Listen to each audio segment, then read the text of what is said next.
நிலையான புகழுக்குரிய தூய்மை மிகு நற்கருணைக்கு எல்லா காலமும் ஆராதனையும் புகழும் ஆட்சியும் உண்டாக கடவது.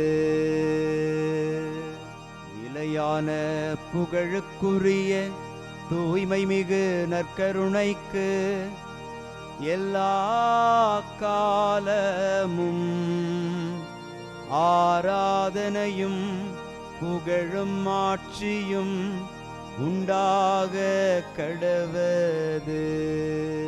நிலையான புகழுக்குரிய தூய்மை மிகு நற்கருணைக்கு எல்லா காலமும் ஆராதனையும் புகழும் ஆட்சியும் உண்டாக கடவது.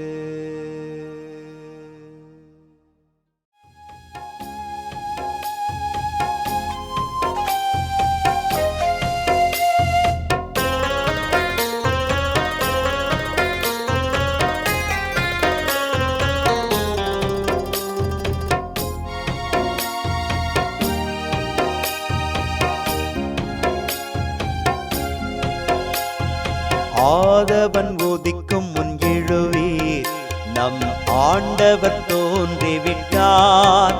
இயேசு ஆண்டவர் தோன்றிவிட்டார். ஆதவன் உதிக்கும் முன் எழுவீர், நம் ஆண்டவர் தோன்றிவிட்டார். இயேசு ஆண்டவர் தோன்றிவிட்டார். காலை ஜெபத்தினில் கடவுள் வடிவினில் கர்த்தர் தோன்றிவிட்டார். நம் கர்த்தர் தோன்றிவிட்டார். ஆதவன் உதிக்கும் முன் எழுவீர், நம் ஆண்டவர் தோன்றிவிட்டார். இயேசு ஆண்டவர் தோன்றிவிட்டார்.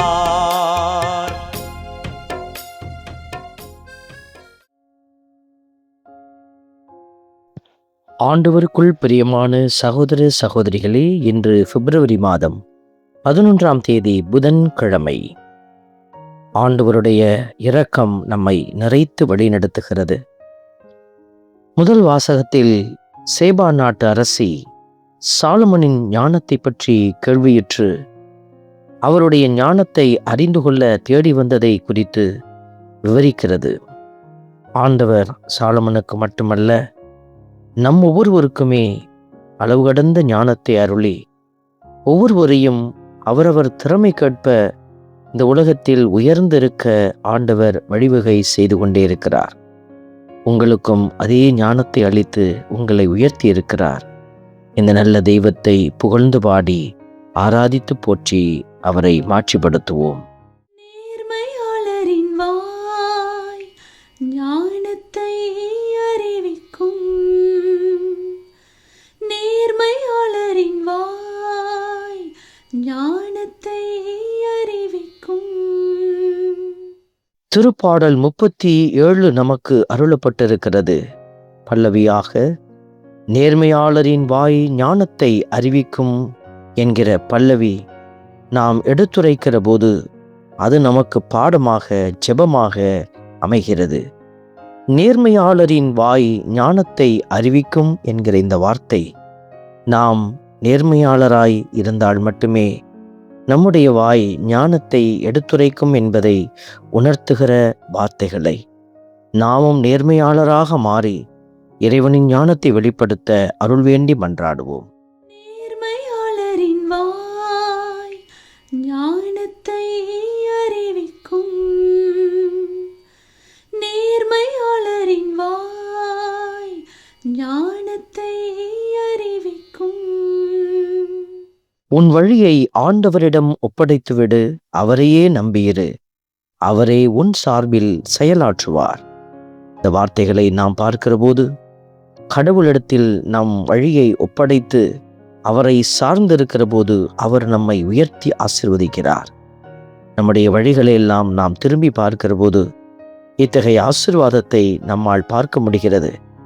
அவரையே நம்பியிருந்த பிள்ளைகளுக்கு அவரே செயலாற்றுகிறவராக இருந்திருக்கிறார். இந்த நல்ல தெய்வத்தை புகழ்ந்து பாடி ஆராதித்து போற்றுவோம். நேர்மையாளரின் வாய் ஞானத்தை அறிவிக்கும். நேர்மையாளரின் வாய் ஞானத்தை அறிவிக்கும். கடவுளின் திருச்சட்டம் அவர்களது உள்ளத்தில் இருக்கின்றது, அவர்களின் கால்கள் சறுக்குவதில்லை. இந்த வார்த்தைகளை நாம் பார்க்கிற போது நேர்மையாளருக்குரிய ஆசீர்வாத வல்லமையை நாமும் பெற்று பயணிக்க வேண்டுமென்று ஆண்டவர் நமக்கு அறிவுறுத்தி கொண்டே இருக்கிறார். நேர்மையாளர்களின் கால்கள் சறுக்குவதில்லை. ஒருவேளை நாம் சறுக்கப்பட்டிருந்தால், ஆண்டவருடைய திருச்சட்டத்தை வாழாதபடி விட்டிருந்தால், மீண்டும் நம்மை ஆண்டவரோடு இணைத்து பயணிப்போம். ஆண்டவர் நம்மை ஆசீர்வதிப்பார். நேர்மையாளரின் வாய் ஞானத்தை அறிவிக்கும். நேர்மையாளரின் வாய் ஞானத்தை அறிவிக்கும். அன்பின் பரமபிதாவே, நன்றியோடு உம்மை துதிக்கிறோம், உம்மை ஸ்தோத்தரிக்கிறோம், உம்மை ஆராதிக்கிறோம், நன்றி செலுத்துகிறோம். அவரிடம் அடைக்கலம் புகுந்தால் அவர் அவர்களை மீட்கிறார் என்கிற வார்த்தையின்படி, இதோ நாங்கள் உம்மிடம் அடைக்கலம் புகுந்தால் நீர் எங்களை மீட்டு அருளுவீர். இந்த நம்பிக்கையோடு உமது திருமுன் நாங்கள் எங்களை ஒப்பு கொடுத்து செபிக்கிறோம். நீரே எங்களை ஆசீர்வதித்து வழி நடத்தும். ஆமென்.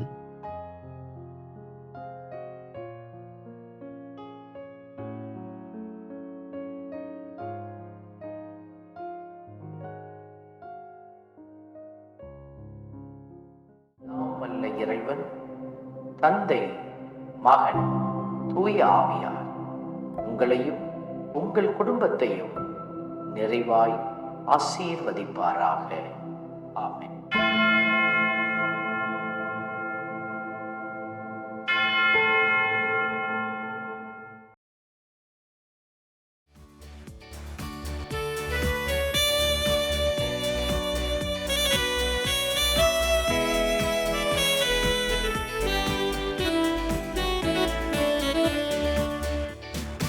இஸ்ரவேலின் துதிகளுக்குள் என்றும் வாசம் செய்பவரே, உம்மை நம்பி வந்த யாவருக்கும் என்றும் நன்மைகள் செய்பவரே, உம்மை என்றென்றுமே என்றென்றுமே பாடி புகழ்ந்திடுவோம்.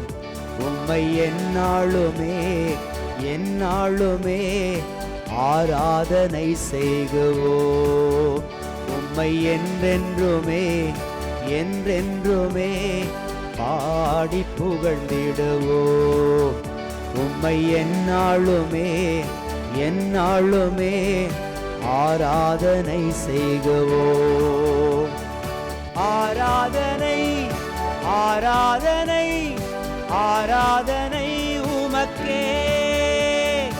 அல்லேலூயா அல்லேலூயா, துதி மகிமை உமக்கே. ஆராதனை ஆராதனை ஆராதனை உமக்கே. அல்லேலூயா அல்லேலூயா, துதி மகிமை உமக்கே.